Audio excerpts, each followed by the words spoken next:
First responders basically has been my career field before I actually got into personal training. And if you look at the picture real quick, can anybody guess which one's me? Right there. So, at that time I left, that was 6 years ago, and I was weighing close to 215 pounds. Alright? So, me being a firefighter at 215 pounds, as you see, I'm pretty tall, right? 5'6", not the best thing in the world, okay? It kind of hinders your performance. Alright, so go on next slide. So, obesity is weight that's higher than what is considered a healthy weight for a given height. Alright? If you're obese, if your BMI is 18 to 25, it falls within normal. If it's 25 to 30, it falls within overweight. And if it's 30 or higher, we are obese. Okay, next one.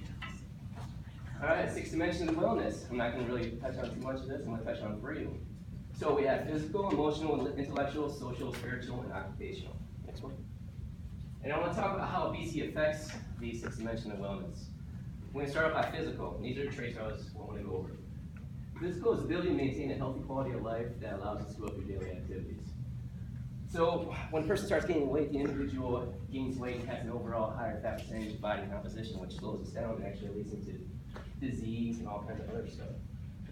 The individual is restricted to movement and cannot do daily tasks. And then, as we talked about before, cardiovascular disease, metabolic syndrome, all that fall into factor. So, emotional wellness, the second one, what we're talking about. Emotional wellness is the ability to understand who we are and cope with the challenges life brings. So when a person starts becoming obese, they gain weight, they can't do the things they did before, correct? So what happens is they become depressed. Depression is common. Also, reduced mental clarity, and they become irritable.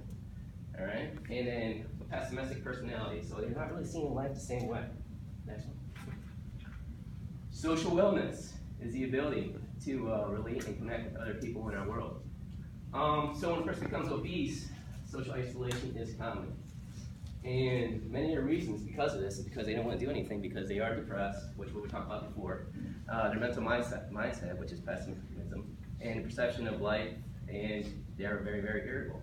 So who wants to be around a pessimistic person, correct? So, next one. All right, so public safety. Now we're getting into the presentation itself. Public safety refers to the protection of the general public. Okay, I picked the 2 fields of law enforcement and firefighting. All right, do we have firefighters in here? Okay, I thought I heard somebody talk about one of the fields. Yeah. All right. So this is something you might want to take into consideration. Firefighter. CDC stated that firefighting profession has more than 70% obesity rating. That's crazy, right? These guys are our first responders, and they're the ones that are actually going out to the call where we're in dire need, and they actually have hindrance of help trying to get there. Can you imagine doing a firefighter doing 210 pounds, doing a primary search? It's 5'6". Not really, right? So, law enforcement. The Federal Bureau of Investigation stated that a police has an 80% obesity rating. So if you think about it, a foot chase, perfect example. Somebody's running away, and a cop's chasing them down. What's happening? You're carrying all that extra weight, heart's pumping up. You're not going to catch it, so they're going to take about 10 or 15. I hope they're not all obese, but they're going to require more teamwork. So again, it slows the team down. Next slide. So causes of obesity and first responders. So this one I actually experienced myself. Being in the firefighting field. So demanding job with chaotic schedule. When you're a firefighter, you're doing probably about close to 48 hours, 48 on, 48 off, or just chaotic schedules. And you never know when you go out on the call.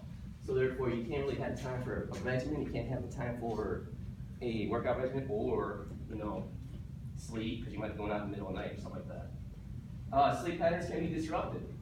Again, what I just stated. Meals are usually quick and easy. So sometimes, firefighters aren't known for being the best cooks, but sometimes, most of the time, they eat fast food. So you got to consider where we're getting our nutrition from. Stressful job, prone to stress eating. You got to go into a call. It's very, very stressful. You can't really think, and so what do? We stress eat. All right. All right, wrap this up. So emphasis on education and lifestyle change. Ooh, not yet. All right. So different mindset as exposed to adverse conditions. Okay, so again. Firefighter sees a lot of stuff. I mean, they see car accidents, they see people at the worst, they see a lot of things. So their view on reality becomes distorted a little bit. All right, for some. All right, next one. So prevention, what we want is education on exercise, education on nutrition, exercise incentive for possibly prizes, hiring a health consultant or personal trainer to train shifts. And this what it really boils down to is emphasis on education and lifestyle change, all right? So that's what all those actually equal for preventing this type of thing. So barriers of exercise and healthy nutrition. Again, what we said before, chaotic work schedule. They're going on calls constantly, right? So it's not always easy peasy. All right, so sleep deprivation. So they're not always getting sleep. Mental fatigue, time. Who wants to work out when they've been up all night for 2 days, like 5? All right, next one. So, what I use for a theory was a health belief model theory. And I strongly believe if we are able to educate somebody on what the risk factors are and the hindrance of their job about being obese, then we could actually, change that around and start dropping the percentage from 80, 70, 60, small baby steps going from there. So, next one. Scripture verse. If God gave us a spirit of not fear, but a power, love, and self-control, basically, what I want to do is remind the firefighters and law enforcement that, God gave us, you would have no fear. You're running into buildings that are on fire. How crazy is that, right? So, but power and love and self-control, I want to remind them power, love, and self-control. Self-control is eating, so we got to kind of take into consideration about that. All right? And that's my references.